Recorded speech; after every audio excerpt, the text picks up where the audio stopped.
For the first time in this lecture series, we move to the region of Lake Titicaca and the lands surrounding it, referred to collectively as the Altiplanos, or the High Plains.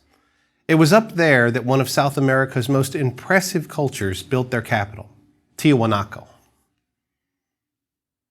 The Inca referred to Lake Titicaca as their origin place, and an old abandoned city on the south end of the lake fits into their pre-origin mythology almost perfectly. Its uniquely sophisticated architecture and huge sculptures have inspired claims of great antiquity, advanced technology beyond their date, and even theories of alien contact. That city is the enigmatic and beautiful Tiwanaku. But let's start this lecture by talking a little bit about Lake Titicaca itself. It's an ecological wonder, or it was. Right now, pollution, overfishing, and overpopulation are troubles that are threatening the lake. At 12,500 feet above sea level, it spans the Peru and Bolivia borders. It's the highest navigable lake in the whole world. From north to south, it's 190 kilometers long. At its greatest depth, it's 284 meters, which is over 900 feet. It's kind of shaped like a lopsided hourglass into two parts. There's grande y pequeño, or big and little. There's a big northern part, and then there's a tiny little neck, and pequeño is the smaller part of the lake to the south. There are a number of islands in the lake, but two islands, the islands of the sun and the moon, play heavily into Inca culture, and we'll talk about those later when we get to the Inca. In the 1930s, rainbow trout was introduced to the lake, and it grew to a great size by eating all the smaller native fish in the lake. Unfortunately, in just a few decades, the native fish were mostly wiped out by the trout. And then the people ate the trout. Nowadays, there's not much fishing to be done in the lake, unfortunately. Trout is still in abundance there, but it's all farmed in fish farms within the lake. Last time I was at the lake, I did not see a single native fisherman out on the lake. Today, because of introducing this species from North America, a lot of the natural ecology is gone in a way that we really can't reclaim it. And fishing there is now basically farming in the lake. Now, there's a couple of interesting stories of things that happened around the lake. One of them I like is when Jacques Cousteau dove the lake in 1973. He was a big star at that time. He was going all around the world, and he decided to go to Lake Titicaca specifically to see whether he could find submerged Inca ruins. They worked there for a couple months, and they actually did not recover any ruins. But what he found was a previously unknown species of giant frog. These were massive frogs. Some of them were up to 20 pounds in weight, a single frog. And they were strangely adapted to absorb lots and lots of oxygen through their wrinkly skin. And they stay submerged for long periods of time. They were down at the base of the lake. And even the local people had really not seen them very much. And Cousteau was the first one to really bring them up and show people this new species. So he was looking for ruins, but he found an interesting find just as well. Lately, again, as I walk around the lake and talk to people about these frogs, they say that, oh yeah, they used to be everywhere and now they're nowhere. So again, I fear that perhaps the change of ecology there, introducing other species, is also endangering these magnificent frogs. Now, perhaps the most famous visitor to the lake in modern times was Thor Heyerdahl, the man who proved a small boat could sail from South America into Oceania. He did so by constructing a little boat on the shore and then floating out. It wasn't that little, actually. It was a fairly large boat, but certainly nothing of modern seaworthiness. He proved by making a journey from the coast of South America out into Oceania that it was true that early man could have reached the Americas by sea. That being that the land bridge over the Bering Strait was not the only possible way that man could have come to the Americas. Now, He started out at Lake Titicaca because when he first went to the coast, no one there could really build the kind of balsa boat he wanted. The only master builders of these boats were up at the lake. So he went up to the lake and he commissioned fishermen there to make him his boat. He called it Kon-Tiki.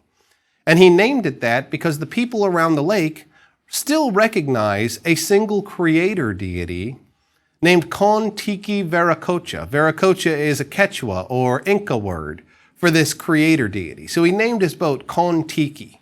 And bringing it down from Lake Titicaca, he made this great journey out into the ocean. His son tried to repeat that journey, but was stopped because of political reasons.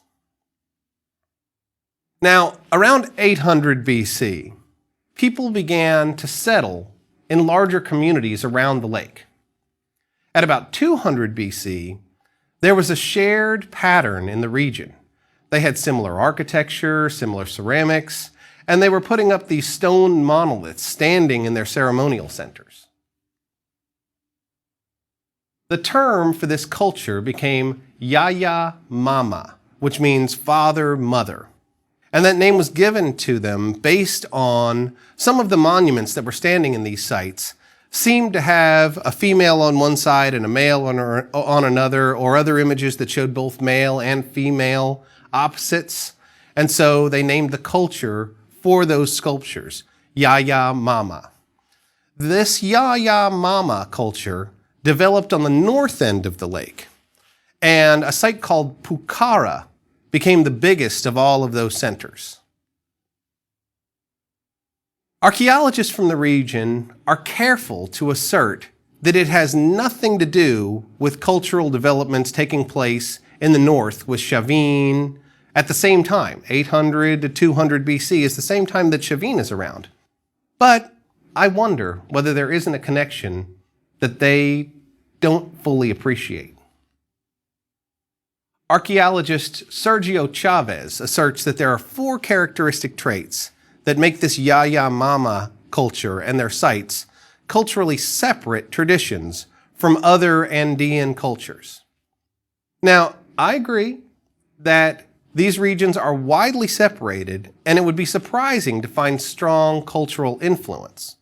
But let's go through Chavez's 4 points and compare them to what's happening in the north at the same time. Point 1. The Yaya Mama sites have rectangular sunken courts. Well, Chavin de Hontar in the new temple also has a rectangular sunken court. And the Yaya Mama courts are surrounded by a set of buildings that together form a U. One face is open, and there are 3 sides that have buildings. Where have we seen that before? Again, that's at Chavin de Hontar, and further, they probably took it from older sites on the north coast. So this point 1, there really does seem to be a connection between these two. Point 2, stone monoliths are standing in the city centers, and he distinguishes that from other cultures. And certainly around Lake Titicaca, that's a standout. But if we go back to Chavin, we have standing monuments there, especially El Lanzon, or the Teo obelisk, or the Raimundi stone. These are all standing stones, just like we see in these Yaya Mama sites. Point 3, that there's ritual paraphernalia in these sites. Chavez gives examples, like a statuette of a figure with a severed head and an axe, or feline images in pottery, or offering caches of smashed pots and food. There are some chambers he found where there's offerings all in the chamber full of smashed pottery and refuse of food. There are also dismembered bodies and skulls found in these caches in Pucara. But isn't that just like the offerings we found in the labyrinths at Chavin, or perhaps even Nazca? These are similar traits. Finally, point 4. He says their iconography is different. But what is the iconography he's talking about?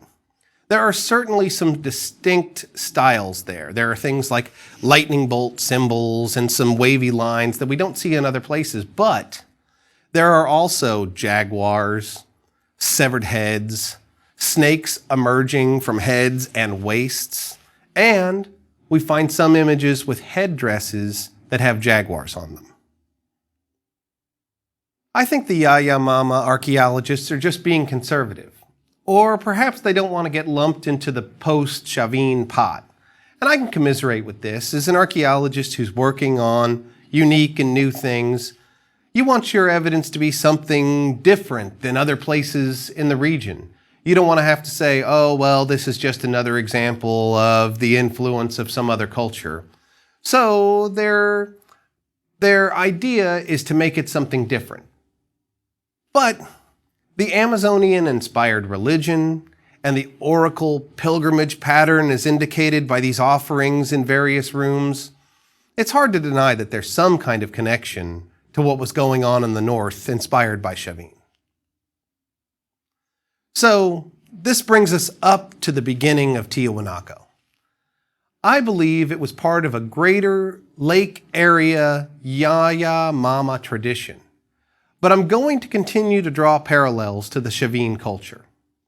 I do believe that the Yaya Mama tradition is something that everybody around the lake shared, but I think that that Yaya Mama tradition is also part of what happened at Chavin. Tiwanaku went from a small village in the BC period to a massive urban city, upwards of 40,000 people in the city itself, and as much as 500,000 people in the whole valley. How? Well, it was the raised field agriculture that allowed them to support so many people. It was a new invention. We really had not seen it in this area. At 15 kilometers from the shores of the lake, the system was an engineering feat of incredible scale. Before we get into the facts of Tiwanaku, let's take a moment to address the fiction. This site is so magnificent that it really inspires a lot of questions. One of them is that more than any other site, people try to connect Tiwanaku to the hands of aliens. It's so advanced. People struggle for explanations of how they did this in this area, isolated without any other examples. There are stones there that range from 30 to 130 tons. A single stone can be 130 tons at that site. And people think it's impossible that humans could have moved it. The carving is also so perfect that people question, in this hard stone medium, how did they do it? And the stones fit together so utterly perfectly that it seems to defy explanation of how humans could have put it together. It's also consistently said to be much, much older than archaeology points to. Some people say it's as much as 15,000 years ago. These are all some of the theories that come up looking at what seems to be almost otherworldly art and architecture. It's true that we still don't know how they moved those stones, or how they fit them so perfectly together. It's also true that the age of the city is poorly understood. I have to admit, without falling into crediting aliens or other nonsense, that there are many aspects of Tiwanaku that remain unexplained.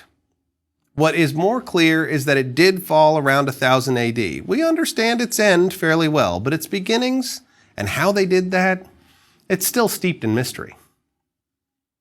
Now, Tiwanaku's location is in an interesting and different spot.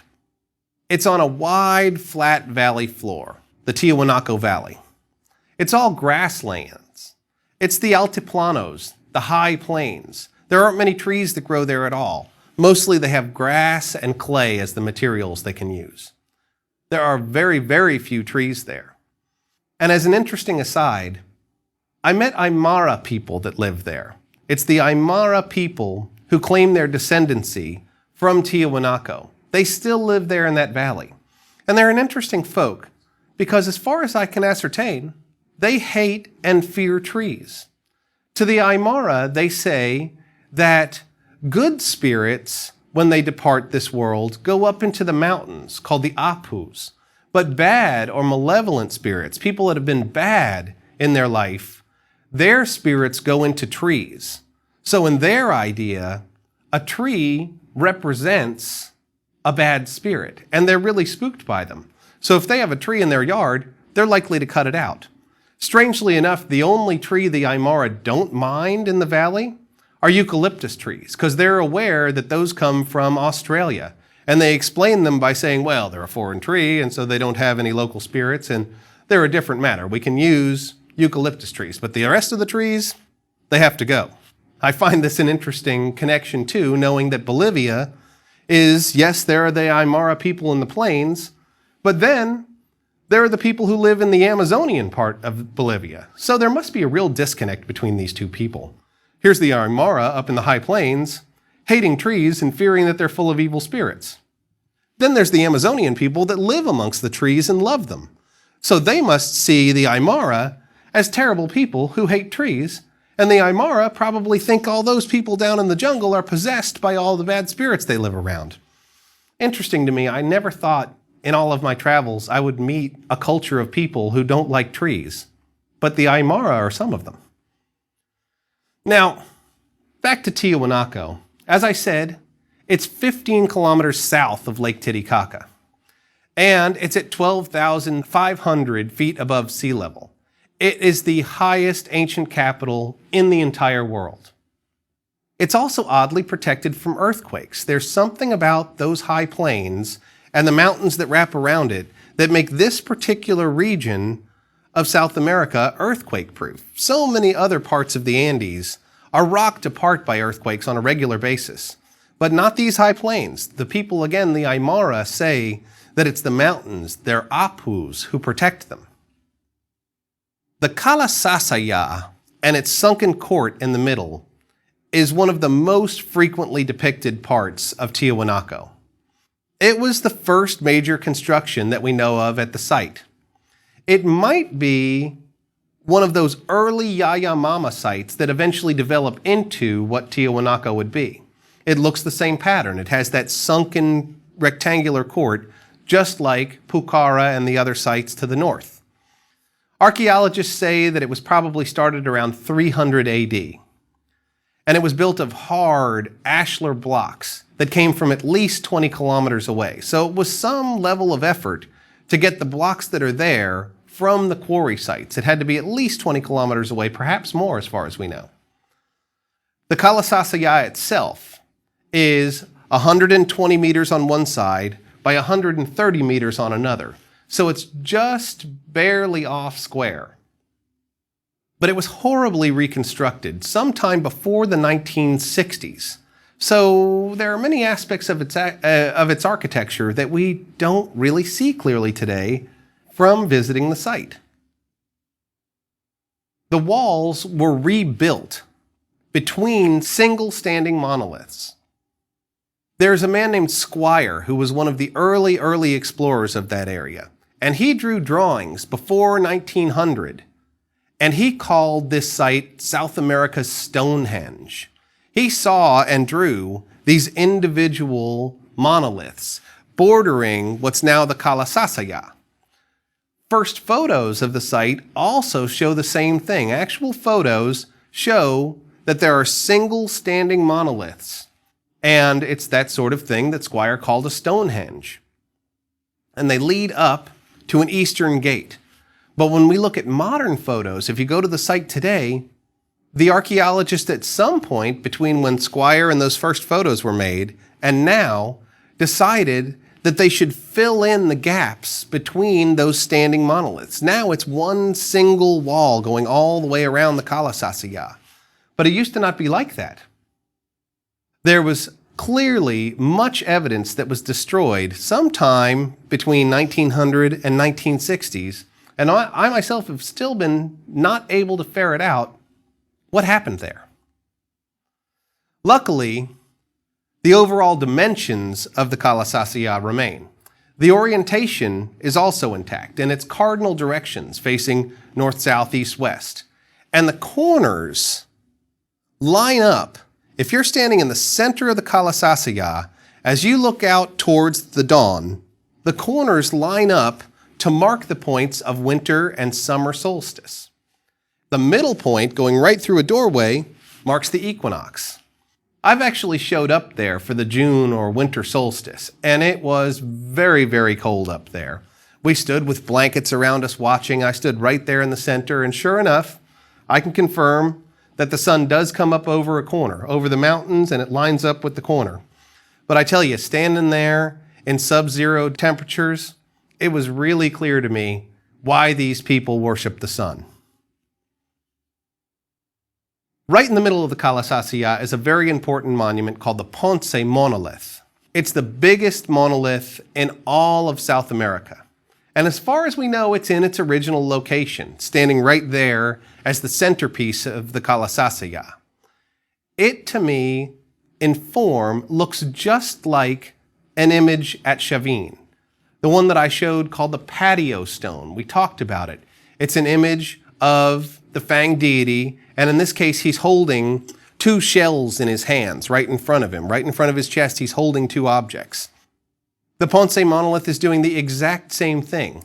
He's holding two objects right in front of his chest, exactly as long ways away in Chavin, at the same time, the patio monolith is doing so. It also has snakes and claws. If you look at it closely, its feet are clawed and there are snakes on its waist and its headband. Even more like Chavin is the formation of the rectangular sunken court, which stands just in front of the Kalasasaya.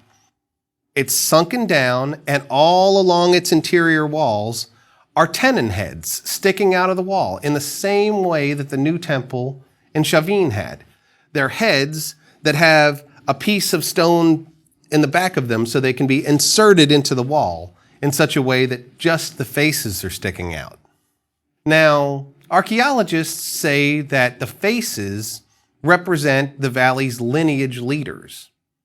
But with such a clear and present example at Chavin of the same sort of thing, why are we making a leap that they're lineage leaders? I think instead, and some of the faces really show, that these are, again, these folks in varying states of transformation. Now, the Sun Gate is the most compelling Chavin imagery connection at the whole site. It was moved to stand on one corner of the Kalasasaya.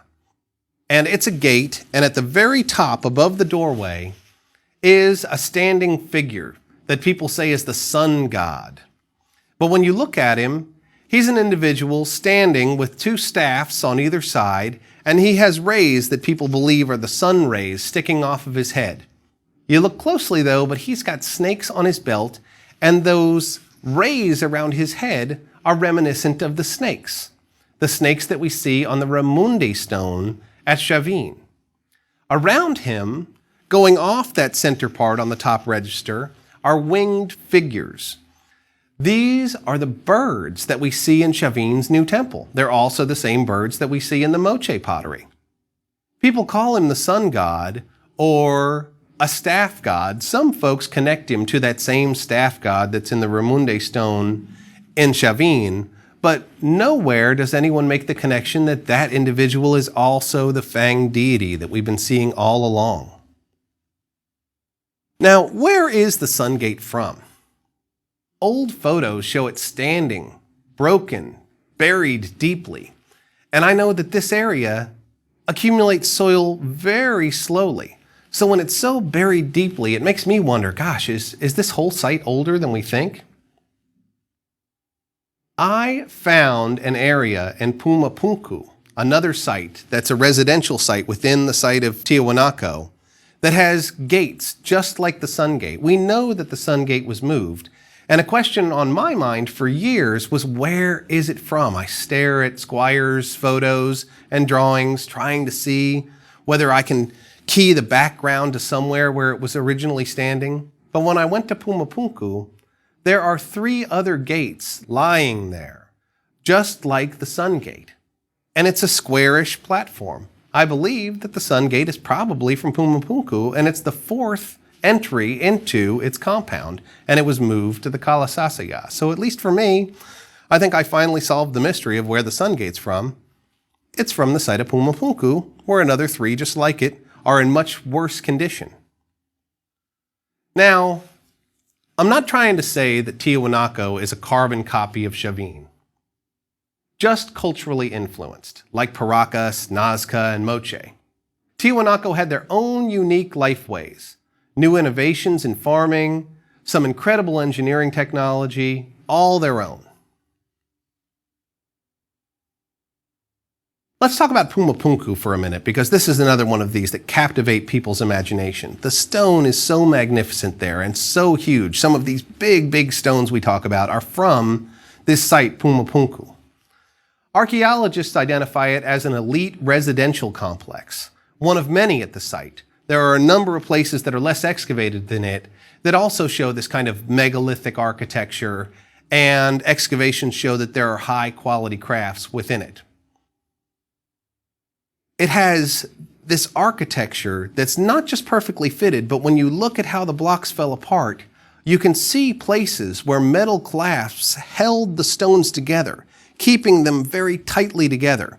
You'll see a place where it's cut out, and there's kind of an eye shape that goes across 2 stones. That's where they could pour in metal and clasp them together even more tightly. Now, within the excavations at Pumapunku, we found rich ceramics, and there was frequent evidence of feasting. It seems that a lot of feasting went on there. There was a lot of fancy ceramics and a lot of feasting activity that was identified in the archaeology. The Andean cross symbol is also located all around Pumapunku, carved into its big stones. That's an important spot because the Andean cross has now become a symbol for the Quechua and Inca culture in general, but it actually comes from Tiwanaku. Nowadays, if you go into any tourist place in Peru, they will show you what they call the Inca cross, and they'll tell you about its 3 levels. It's not exactly a cross. It has 3 indentions on all 4 sides and then a hole in the middle, and they'll tell you it's the Andean cross. But it's really Tiwanaku here, specifically Pumapunku, that we first see that symbol. There's economic diversity clearly at Tiwanaku. These big, fancy places like Pumapunku are counterbalanced by little simple houses all around the site. And there's a big moat that surrounds the city's inner core. And that moat connects to the raised fields, and it feeds them the water they need. Let me explain these raised fields for a minute. They're essentially parallel deep ditches.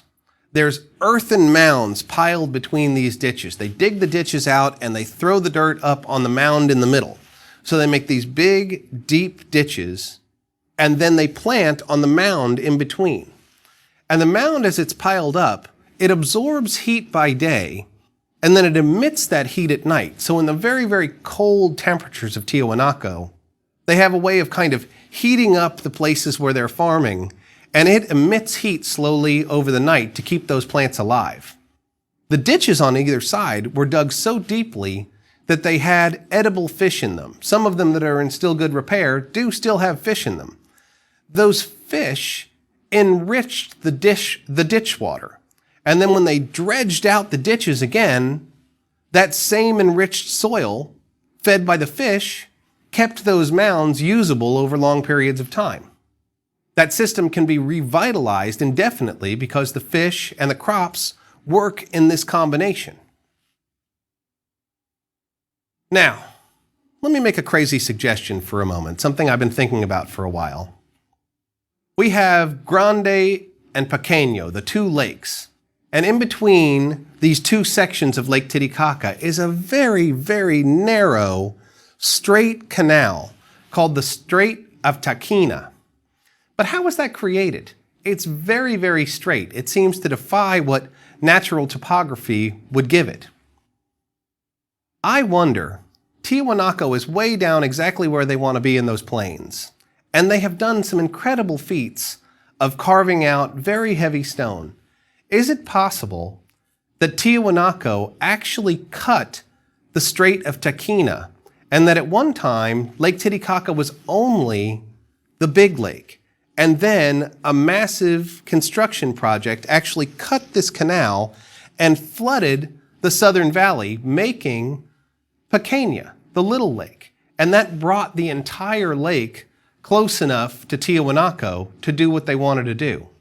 Now, I can't find any modern construction project that made it. I can't find any investigation archaeologically of the strait. This is probably a crazy idea, but it's one I've been thinking of for a while, and if ever they do find it out, you heard it here first. Let's talk about Akapana Pyramid. That's the central and largest building at Tiwanaku. It was built late, probably about 500 AD. It stands 35 meters tall, and it has 7 tiers of terraces. But today, it's hard to see all those details because it's been so badly destroyed by looting. Cieza de Leon in 1549 actually passed by this before a lot of this looting occurred. And he wrote that the top plaza on top of the Akapana Pyramid had a sunken court that was shaped not rectangularly, but the Andean cross shape. Nowadays, it's just one big pit where looting after looting episode has destroyed the sunken court, looking no doubt for tombs. There are lines of monoliths up around that sunken plaza on top, and some of them strangely are magnetized. They're 10+ ton stones, but as I walked around with my compass, a few of them, not all of them, the north arrow would just peg to them. So some of them are magnetized. I'm not sure what to make of that, but it's interesting. Underneath the platform were found caches, and those caches contained severed heads. When Akapana was built, the city's population seemed to grow, and it extended well beyond the moat. It was at that time, somewhere around 500 AD, that the city's population grew to at least 20,000 people, and maybe 40,000 people. The key to that population surge was probably the raised field agriculture. That was able to feed a larger amount of people than ever before up in the lake region. Now, up in that area, Tiwanaku was the only place that was doing raised field agriculture. But there was another region that was doing the same thing. That region was the Amazon.